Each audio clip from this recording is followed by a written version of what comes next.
عبداللہ بن عمر رضی اللہ عنہ سے روایت ہے کہ عمر بن خطاب رضی اللہ عنہ کو خیبر میں ایک خطہ زمین ملی تو آپ رسول اللہ صلی اللہ علیہ وسلم کے خدمت میں مشورے کے لیے حاضر ہوئے اور عرض کیا، یا رسول اللہ، مجھے خیبر میں ایک زمین کا ٹکڑا ملا ہے، اس سے بہتر مال مجھے اب تک کبھی نہیں ملا تھا، آپ اس کے متعلق کیا حکم فرماتے ہیں؟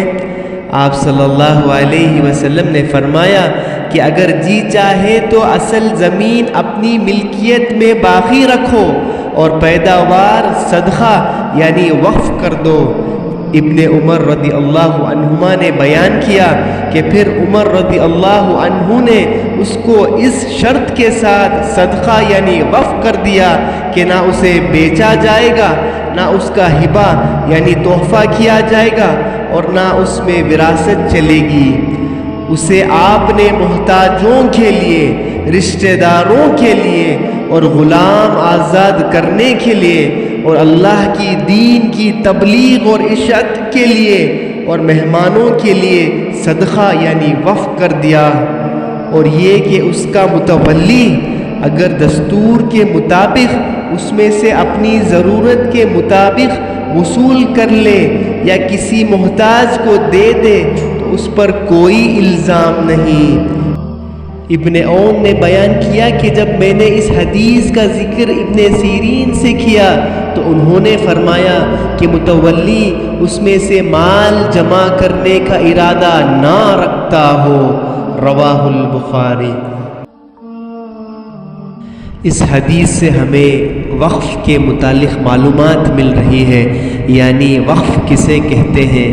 معلوم ہوا کہ اپنی کسی ایسی غیر منقولہ جائیداد یعنی اموویبل پراپرٹی یعنی ایک جگہ سے اٹھا کر دوسری جگہ نہیں لے جا سکتے، جیسے زمین، گھر، دکان، کھیت وغیرہ کو مسلمانوں کے فائدے کے خاطر اللہ کے نام پر وقف کر دینا، یہ اقرار کرنا کہ آج کے بعد سے یہ میری ملکیت نہیں بلکہ اللہ رب العزت کا ہے، اور یہ نیت کر لینا کہ آج سے اس میں جو فائدہ اور منافع آئے گا اس کو فلاں غریبوں میں، یتیموں میں، بیواؤں میں، محتاجوں میں خرچ کیا جائے گا، ان کو ماہانہ خرچہ اور وظیفہ دیا جائے گا، اور اس کے فائدے اور منافع کو جائیداد کی حفاظت میں اور اس کی مینجمنٹ میں استعمال کیا جائے گا۔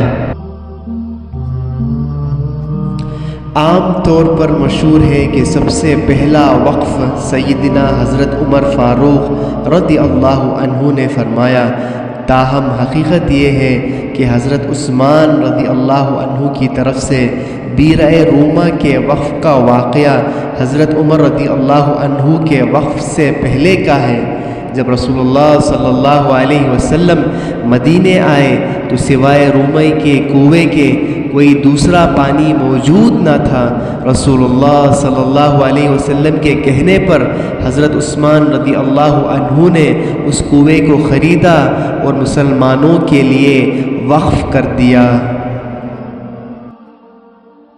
اللہ کی توفیق سے اور محمد مصطفیٰ صلی اللہ علیہ وسلم کی برکت سے مسلمان ہمیشہ سے مسلمانوں اور حاجت مندوں کے فائدے کے خاطر وقف کرتا آ رہا ہے۔ اللہ کا شکر ہے کہ وقف top 3 biggest land owners of India میں آرمڈ فورسز اور ریلویز کے بعد تیسرے نمبر پر ہے۔ وقف بورڈ کے نام 8.7 لاکھ پراپرٹیز ہیں اور وقف بورڈ 9.4 لاکھ ایکڑ زمین کنٹرول کرتا ہے۔ اس میں زیادہ تر مسجد، قبرستان، دکان اور ایگریکلچرل لینڈ ہے، جس کی کل قیمت تقریباً 1.2 لاکھ کروڑ ہے۔ اگر ہر پراپرٹی کا صحیح استعمال کیا جاتا تو ایسٹیمیٹڈ انکم 10% کے حساب سے 12,000 کروڑ پر اینم ہونا چاہیے تھا۔ 12,000 کروڑ میں نہ جانے کتنے یونیورسٹیز، کالجز، سکولز اور ہاسپٹلز کھولے جاتے جس سے مسلمان نوجوانوں کا فائدہ ہوتا۔ یہی بات 2006 بھارت سرکار کی سچر کمیٹی رپورٹ میں بتائی گئی۔ If these properties are put to efficient and marketable use, they can generate at least a minimum return of 10%, which is about 12,000 crores per annum. However, the current annual income from these properties is only about rupees 163 crores. لیکن اس report نے خلاصہ کیا کہ وہ 12,000 کروڑ منافع ہونے کے بجائے صرف 163 کروڑ ہے۔ اتنا بڑا نقصان اور گھاٹا کیوں ہے؟ تو اسی سچر کمیٹی کے رپورٹ نے خلاصہ کیا کہ پرائیویٹ اینٹیٹی اور گورنمنٹ اور ان کی ایجنسیز نے کئی وفقی زمینوں پر ناجائز قبضہ کیا ہے۔ سچر کمیٹی کے رپورٹ کے مطابق ایک اور وجہ یہ بھی ہے کہ کئی اسٹیٹس نے وقف بورڈ کو ان کا پیمنٹ ابھی تک نہیں کیا ہے۔ سچر کمیٹی کی رپورٹ کے مطابق تقریباً 6,000 کروڑ کے پراپرٹیز دلی کے اندر وقف بورڈ کے لیٹیگیشن میں ہیں۔ اگر صحیح استعمال کیا جائے تو دلی کے بیکورڈ مسلمانوں کا بہت فائدہ ہو سکتا ہے، سچر کمیٹی رپورٹ کے مطابق۔ اور اسی رپورٹ نے یہ بھی خلاصہ کیا کہ متولی وقف کی جائیداد کو اپنا جائیداد سمجھتا ہے، اور اس میں جہاں یونیورسٹیز، کالجز اور اسکول تعمیر کرنا ہے وہاں اپنی ذاتی فائدے کی وجہ سے دکانوں کو بناتا ہے اور بہت ہی نامناسب یعنی بہت ہی کم رینٹ میں دے دیتا ہے اپنی ذاتی فائدے اور مفاد کے لیے۔ ڈرنے کا مقام ہے، کیونکہ حدیث میں آیا ہے، رسول اللہ صلی اللہ علیہ وسلم نے فرمایا، جس شخص نے ناحق کسی زمین کا تھوڑا سا حصہ بھی لے لیا تو قیامت کے دن اسے 7 زمینوں تک دھسا دیا جائے گا، رواہ البخاری۔ حدیث میں صاف صاف الفاظوں میں ہے کہ آپ صلی اللہ علیہ وسلم نے فرمایا، منافق کی علامتیں 3 ہیں، جب بات کرے تو جھوٹ بولے، جب وعدہ کرے اس کے خلاف کرے، اور جب اس کو امین بنایا جائے تو خیانت کرے، رواہ البخاری۔ جب تمہیں امت مسلمہ کا امانت سونپا گیا ہو تم اس میں خیانت کیسے کر سکتے ہو؟ اور حدیث میں آپ صلی اللہ علیہ وسلم نے ارشاد فرمایا، من غشنا فلیس منا، جس نے ہمیں دھوکہ دیا وہ ہم میں سے نہیں، رواہ المسلم۔ بہت سارے مسلمان وقف کی جائیداد میں قبضہ کیے بیٹھے ہیں، وقف کی پراپرٹی کا رینٹ یا تو بالکل نہیں دیتے، اور اگر دیتے ہیں تو بالکل نامناسب دیتے ہیں۔ ہمیں تو اپنوں نے لوٹا ہے، غیروں میں دم کہاں تھا؟ ابو ایمل حیدرآباد کے ایک آزاد رپورٹر نے ایک تحقیق کی کہ حیدرآباد مکہ مسجد کے کنٹرول میں 150 مکانات ہیں، اور ان تمام گھر کا کل کرایہ آج بھی 9,000 روپے آ رہا ہے، ایک گھر کا نہیں، کل 150 مکانات کا۔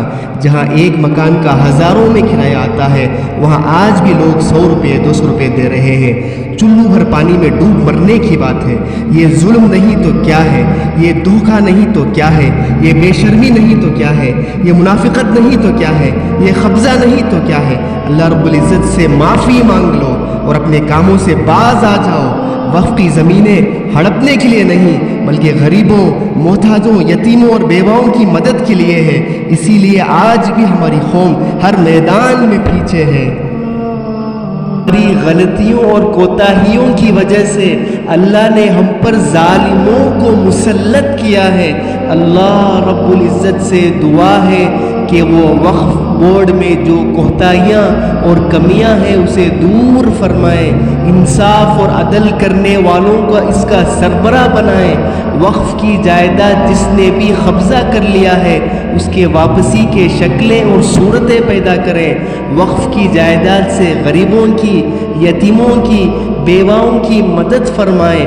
وقف کی طرف سے یونیورسٹیز، کالجز، سکولز اور ہاسپٹل بنے جس کے ذریعے سے مسلمان قوم ہر میدان میں آگے بڑھے، اور جو 2024 وقف امینڈمنٹ بل ہے اس کے شر سے اللہ ہماری حفاظت کرے۔